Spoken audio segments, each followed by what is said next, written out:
We need to talk about this book. Some stories leave you reflecting on life afterwards. Others leave you completely gutted. But this one, The Bluest Eye by Toni Morrison, finds a way to weave itself into both categories. Part of that comes from Morrison's prose, which moves in its own unique register, which feels bleak, but also somewhat dreamlike. There's this darkness to this story, but it doesn't take away from the beauty of the writing. If anything, it makes it sharper.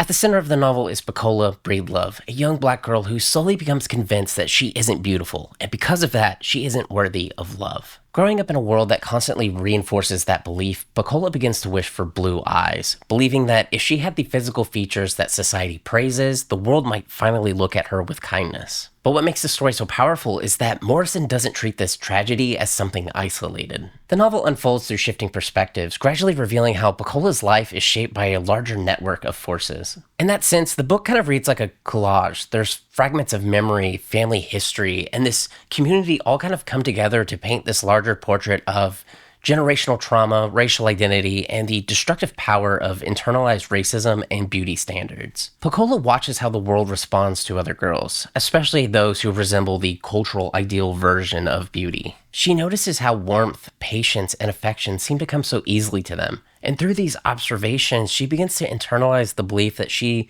exists somewhere outside those boundaries of love. Morrison shows how devastating that can be, especially as a child who's still trying to figure out where they fit in the world. By the end of the novel, the emotional weight is immense. The ending feels both tragic and inevitable, as if the forces shaping Pecola's life have been at work since the very first page. There's a reason why this novel continues to resonate after all this time. The Bluest Eye isn't simply the story of Pecola Breedlove.